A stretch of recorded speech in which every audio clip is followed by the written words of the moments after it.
Welcome back guys sa ating channel Stock Play, at bago natin pag-usapan ng mga top trending stock sa araw na ito ay huwag kalimutang mag-subscribe sa ating channel at pakipress na din ang notification bell para palagi kayong manonotify sa mga bagong videos na i-upload natin about sa stock market. So let's start with dito. Ayan. So unahin natin si dito, and right now guys sa kanyang price action, so si support is na-hit na guys, no? Ni dito. So we have here touch sa may 6.5 pesos. So this one is, ayan, trend line siya, no? Uptrend guys. First touch, second touch, third touch, and fourth touch here. And right now, so ang pinaka dito important is kung siya ay mag-hold ba or hindi. So bakit? Kasi pagka hindi nag-hold yan, dito sa may support niya sa may 6.5 pesos ay ayaw. Ayan. So ang next support na natin is around here. Ayan, sa may 6 pesos. Dito guys, no? So what if kung mag-hold? So syempre dapat magpi-print out to ng bullish pattern. Okay? So, tignan natin bukas kung mag-hold. Ayan, kasi meron tayong trend line dito, ipapatas, no? Ayan. So, sana mag-hold. Okay? And, sa ating RSI, so, still holding pa rin to dito sa may, natin, sa may first support, sa may RSI niya. So, pagka di nag-hold nga, guys, so, ang next support na natin dito kay RSI is around here. Ayan, kasi meron tayong dito no, previous touch. So, possible, this is the next support for RSI. And sa kanyang MACD, ayan, so medyo naglalaylo na to, no? And kung papansinin natin, mukhang pabagsak si MACD line pababa. Ayan, no? Diba? So, nagda-diverge si MACD line sa kanyang signal line. Tapos, i-check natin dito sa kanyang histogram. So, based dito, nagkikreate siya ng lower low, Ayan, no? Lower low, guys. Kaya delikado to, no? Especially, siya ay nasa support. So, pagka di nag-hold sa support, ayun, sure na. Diba? So, tignan natin bukas kung mag-hold. And sa part na to, so medyo malayo pa yung support natin, pero ayan, kung magdadagdag tayo, ayan, so pwede dito guys. Ayan, around here. Ayan, so based sa kanya volume, so pwedeng mag-hold dito yan, no? Dito guys, right? Bakit? First touch, second touch, and possible dito. Third touch. Save natin. Save. Ayan.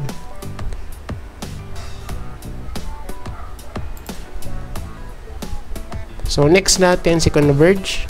So tignan natin kung ano nangyari dito kay Converge. So binuhusan kaya or nag-bounce na ba? Converge ay hindi yata spelling.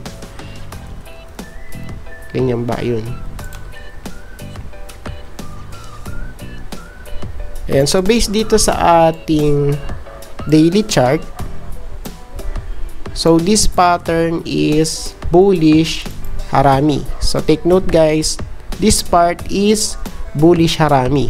Pero titignan natin guys sa lower time frame. Ayan, sa 5-minute chart. So tignan natin kung ano nangyari dito, no? So based dito guys, kahapon kasi nag-breakout or kahapon is andito lang siya sa part na to. So right now, siya ay bullish na. Bakit? Number 1, siya ay bullish. So, bakit? Siya ay nasa taas ng cloud. Number 2, siya ay nasa taas ng dalawang moving averages. And number 3, kung titignan natin at kung i-zoom natin to si Converge sa 5-minute chart, ano? So, base dito, possible is crossover to. Ayan.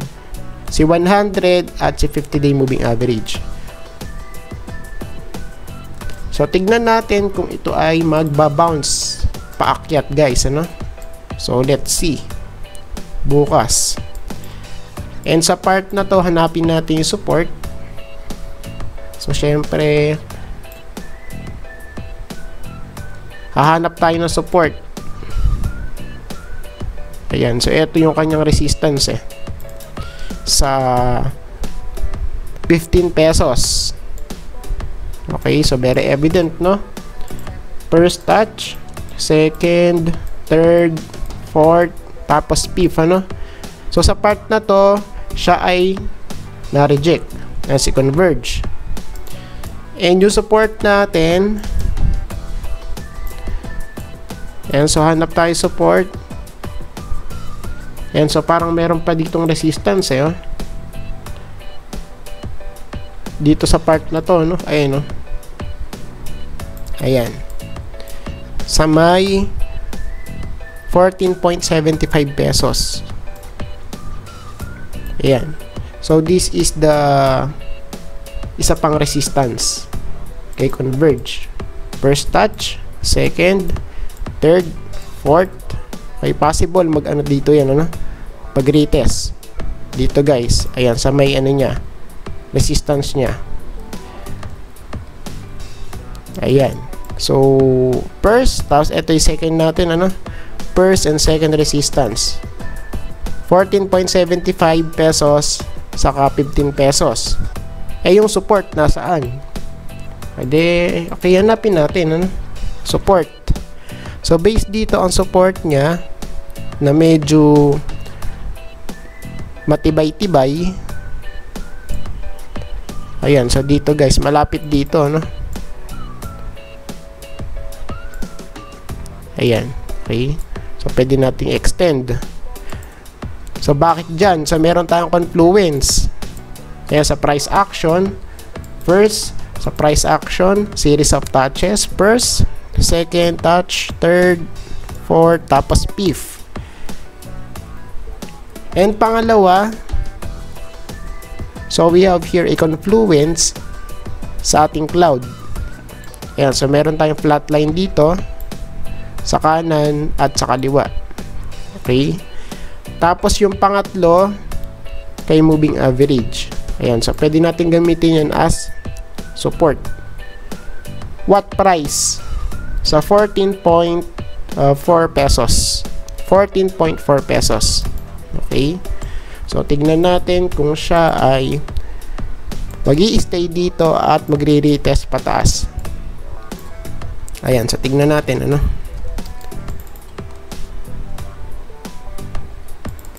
Then, sa kanyang RSI, kung papansinin natin, so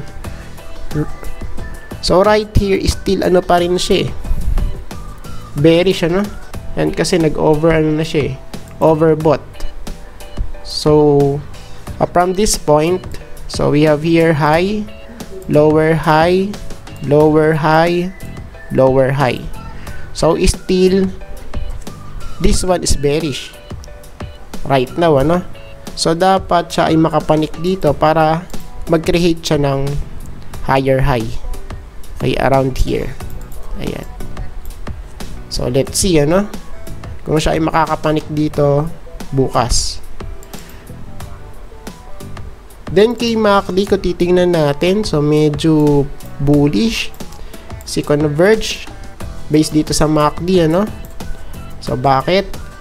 So, based dito sa ating histogram, nagkikreate siya ng higher low. Ayan, so, pataas yung ating histogram. So, tignan natin kung magkakaroon to ng bukas ng bullish crossover, ano? Kay MACD line at signal line. Ayan. So, let's wait. Tapos, sa ating OBV, so let's check. So, base dito, so ang resistance natin is around here. Okay? Ayan, so still sideways pa rin to sa kanyang volume. At kung i-extend natin to guys, yung trend line natin pababa, ayan, so pwede natin i-extend to ayan, no? So very evident guys, no? Series of lower highs. First high, ayan, eto sa taas. Second high, third high, lower high guys, ano? Lower high, lower high. And right now guys, ayan, so tignan natin kung siya ay magbe-breakout dito sa part na to. Kasi this one is downtrend line. Diba? Pababa siya guys. Ayan, so tignan natin kung ano siya magbe-breakout bukas. Ayan, walang demand pababa guys yung demand niya, hindi pataas. Okay, so tingnan natin kung magbe-breakout bukas si Converge. And next natin si MRC.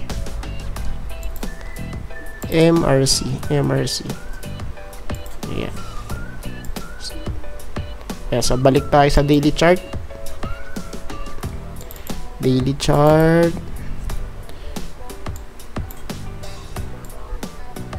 So sa part na to is okay, nag-hold na siya rito guys, no? Ayan, so burahin na natin to. Ayan, so nag-hold na siya sa may resistance niya. So ang resistance natin for MRC is around 0.4. Ayan. Okay. And as long na siya ay nag-hold dito sa may ano niya, support. Okay. So possible next target natin is ito. Yung red box na to, no? Sa 0.45. Ayan, so tignan natin. Kasi pagka hindi nag-hold dito yan, possible malaglag dito sa part na to. Ayan. Sa 0.37 ano, or 0.38. Okay, malapit dun guys. Tapos sa ating RSI, so overbought na guys, ano, pero still possible pa rin na siya ay makaakyat upside. Ayan, so tignan natin, ano. So base dito, ang mga touches natin is medyo mataas, no? Ayan, so bago siya mag-reversal. Ayan, so tignan natin. So pwede pa siya makapanik dito hanggang 81. Ayan. So let's see. Tapos kay MACD, so tingnan natin, nag-print out ulit ng ayan, higher high to guys, no? So this is good for MRC. So as long as nag-hold doon sa may support natin, so possible na ano pa to, na mag-rally upside. Then for MACD, ayan, so tignan natin sa demand niya. So if may demand, okay. So based dito sa demand, wala pang breakout Ayan, so mas safe kung siya ay magbe-breakout. Ayan. So ang buburahin natin to, iburahin natin to. Ayan. Ayan, so tignan natin kung magbe-breakout bukas, ano. First touch, second touch, and third touch. Ayan. So let's see kung magbe-breakout. So pagka nag-breakout to sa taas, so meaning dapat susunod yung price pataas. Okay, so save natin yan. Save. Ay, paikot-ikot no?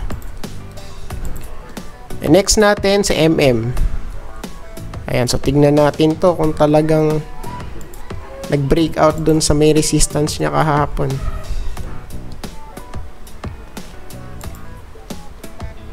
Ayan, so tignan natin kung successful yung mga bulls kahapon. Okay? So take note guys, medyo hirap pa rin siyang makapanik upside, ano? Ayun, no?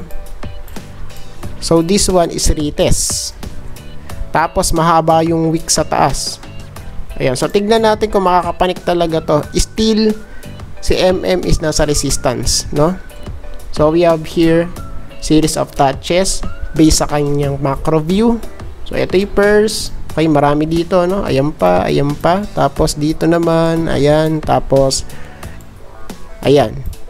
So right now, tayo ay nasa resistance kay MM. Oops. So if ever na hindi siya makakapanik, so possible dapat mag-hold dito yan. Dito guys. Diyan, okay? Sa 3.45 pesos. So kung magbe-breakout naman, so i-check natin, possible dito, no? Dito muna siya mag-stop sa 3.6. Dito guys. So 3.6 or dito sa 3.7. Ayan. So tignan natin bukas kung ano yung mangyayari kay MM. Tapos tignan natin sa RSI. So kung papansinin natin to, nag-breakout na dito, no? Ayan sa ating resistance. So this is good for MM. So medyo mataas na yung chance niya na siya ay makapanik upside kasi kung papansinin natin is nag-breakout na siya rito. Ayan. Pero kung siya ay bubuhusan nga, dapat mag-hold dyan, ano? Buhos, tapos hold dito dapat. Tapos pump ulit pataas. Ayan, so tignan natin bukas. Tapos kay MACD, series of higher high pa rin. So this one is still bullish. Ayan, so based dito sa ating histogram.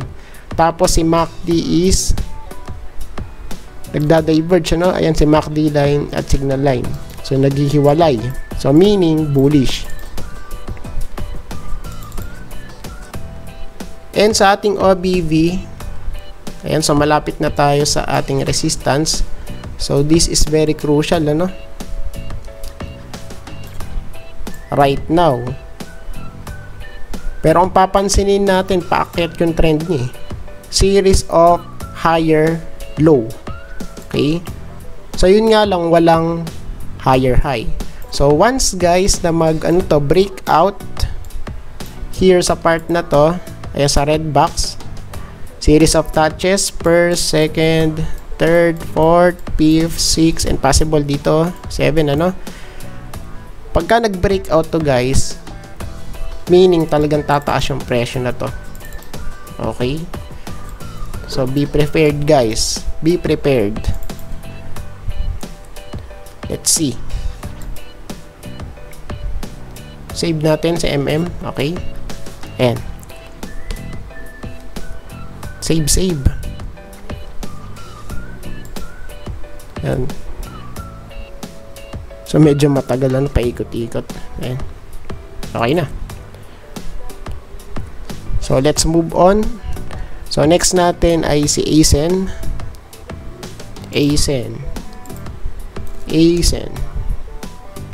Okay. Alright. So based dito guys, doji candle, oh. So meaning yung market natin is undecided right now kung ipupush ba or magse-sell up. Okay?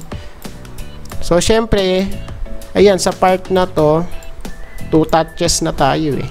Ayan, so possible this one is double top. Ayan, double top. Okay? So tignan natin bukas kung magbe-breakout. Ayan, pagka nakapanik breakout, and kung hindi, possible is malaglag ulit tayo dito. Ayan. Sa 3.65 pesos. Ayan, malapit dito guys, no? Ayan, pagka hindi siya nakapanik, possible, ayan, malaglag dito sa may support natin. And sa ating RSI, still overbought pa rin siya, no? Kaya medyo risky na to. Ayun, no? So, ano pa rin siya? Overbought pa rin. Still overbought. Pero take note guys, ano? Hindi natin sinasabi na kapag ka siya ay overbought is ay wala ng pag-asang tumaas yung price. So, meron pa rin pag-asa yan. So, yun nga lang, mas risky, ano? Na siya ay bilhin kung di pa kayo nakakabili. Ayan. Then, for MACD, so, still lower highs. And kaya delikado to, no? Lower highs yung nakikita natin dito kay histogram. Ayan. Tapos, kay OBV, kung papansinin natin, so pataas siya ng pataas guys. So this is good. Ayan, so may laban-laban to, no? Na siya ay mag-breakout bukas. Ayan. Pero kung bubuhusan, ayan, so dapat mag-hold dito sa part na to. Dito guys. Okay? Ayan. Yan, kasi pataas siya eh. Ayun, no, diba? Series of higher low and higher high. Save natin. Tapos, next natin is okay, ano ba next natin? Ayan, so wait lang, ano? At nagsisave pa eh. Save. Ayan, so okay na. ASEN, tapos now. Next natin si now.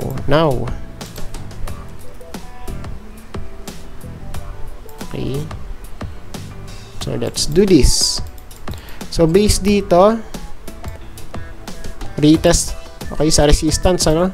Ayan, so we have here a retest. So, kung siya ay makakapanik, good. Pero tignan natin kung meron tayong downtrend line. Ayan. So, based dito, ito yung ano niya, no? Ayan, trend line niya. Possible, ito. Or pwede nating isagad dito. Ayan. Okay.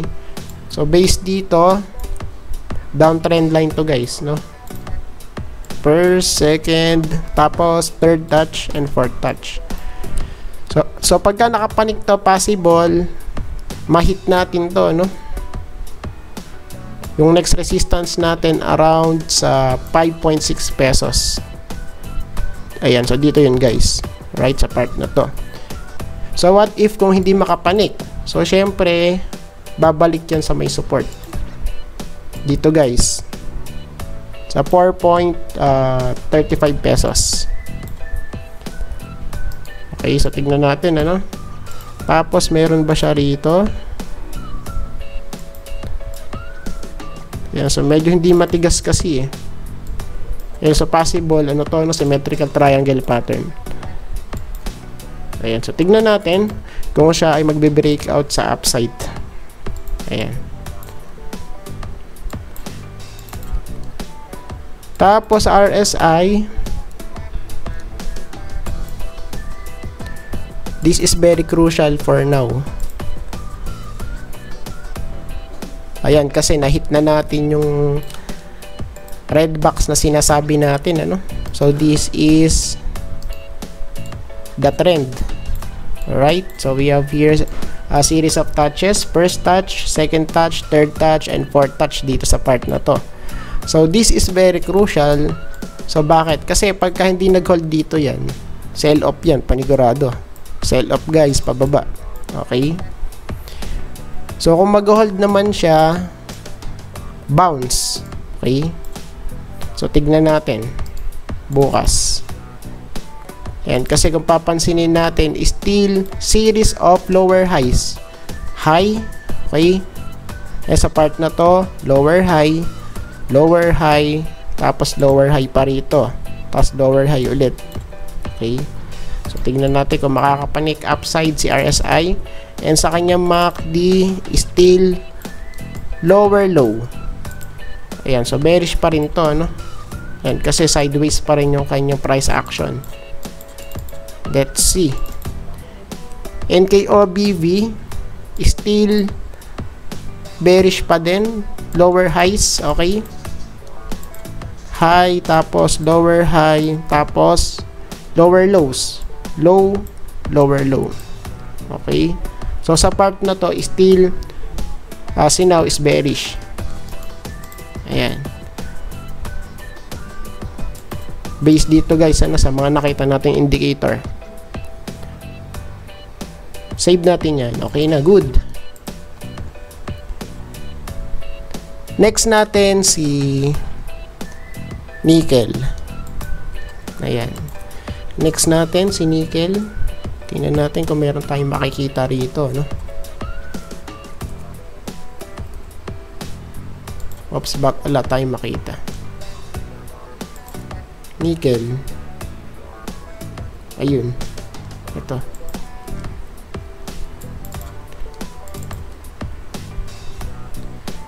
Ayan, so dito kay nickel, kung titignan natin, ayan, so nag-hold siya rito sa may support. So this is a strong support guys. Bakit? Series of touches oh. First, second, third, tapos meron tayong confluence sa cloud. May flat line guys. Ayun no? May flat line. And right now, kung titignan natin dito, ayan, kung i-zoom natin, siya ay nag-hold eh. So, this is very good, ano? As long as si nickel is nag-hold dito sa may support. Ayan. So, pwedeng mangyari is mag-retest tayo sa taas. Dito, guys. Malapit dito, no? Sa 4 pesos. So, what if kung hindi siya mag-hold? So, syempre, ang support natin is nasa dito. Sa 3.4 pesos. Ayan. So, dito guys, ano, malapit sa neckline. Okay, kaninong neckline guys? Okay, syempre, kay inverse head and shoulder pattern. Ayan. So, this is a strong support. Kasi meron din tayong confluence sa ating price action. Ayan, no? Series of touches din sa kanyang neckline. Alright? Tapos, sa RSI, nag-flip. So, yun nga lang, lower high pa rin, ano? High, tapos lower high. Tapos lower high. Alright? So, tignan natin kung makakapanik. Ayan.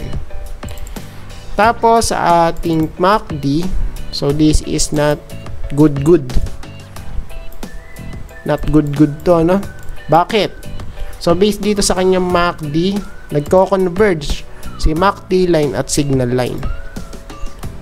So, this is not good, guys. And as well, sa ating histogram, kung titignan nyo, lower highs.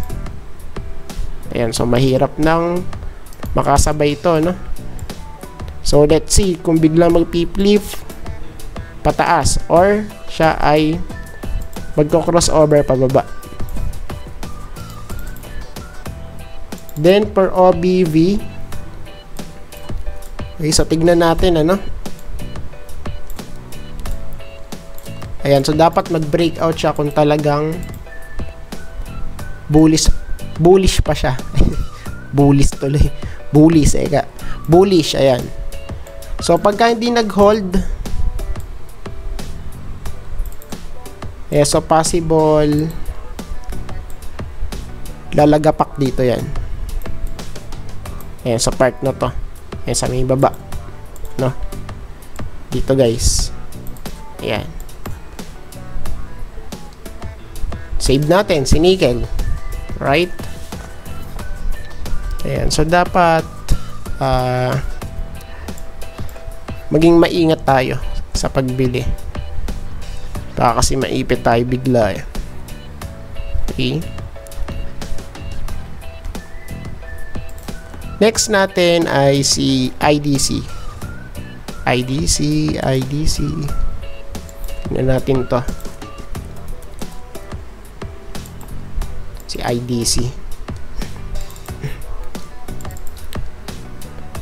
So right now, okay, malapit na tong mag golden cross si IDC, guys. Ayun na, malapit na si 200.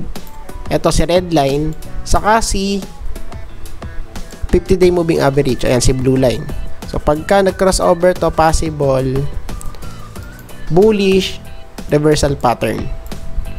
And right now, guys, doji candle. So the market is undecided right now, no? So kung siya ay magbe-breakout, so what's next? So tignan natin dito. Ayan, so silipin natin, so based dito, ang next target natin is possible dito. Ayan, so may nakita na tayo right here, guys, right here. What price? Ayan, sa 3.1 pesos dito, guys. Okay, so bakit dyan? Kasi marami tayong andito mga touches, ayun, diba, marami. So this is a strong resistance for IDC. And sa ating support, so syempre support. Ayan, so dito yung support natin sa may 2.67 pesos. Malapit dito, guys. Okay, around here. Ayan, so tignan natin, kay IDC. Tapos sa kanyang RSI is okay, so ayan, nag-flip na ulit pataas. Ayan, so tignan natin kung magkikreate to ng higher high ulit. So we have here higher low, tapos higher low, tapos high, tapos higher high. Ayan. So tignan natin kung magkikreate siya ulit ng higher high. Ayan, so tignan natin bukas. And sa part na to is, ayan, so we have here higher high kay histogram. So this is good for IDC.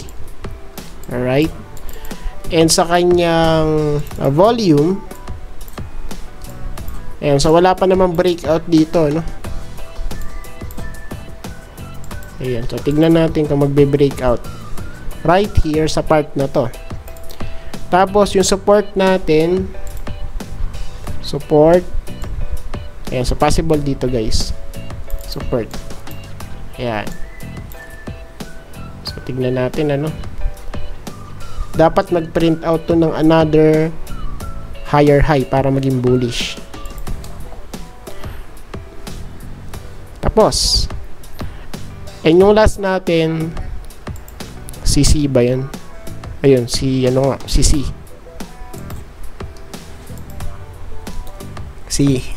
Ayan, C. Last na to, guys, last.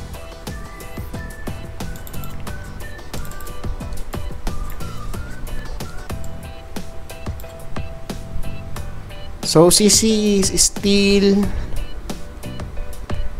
bearish, ayan, pero nag-hold siya rito sa may resistance niya. Ayan, sa loob ng resistance.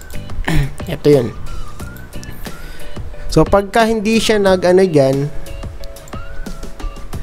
puminto dito, ayan, sa part na to, sa area na to, guys, ayan, so possible buhusan dito, yan.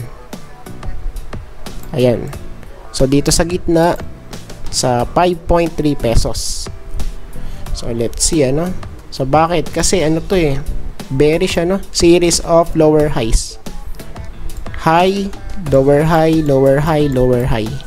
So bearish CC, based sa price action. Tapos sa ating RSI, kung titingnan natin,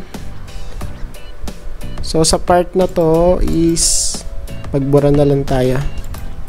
Ayan, so sayang na may effort natin eh. Ayan, so right now, okay, malapit na tayo na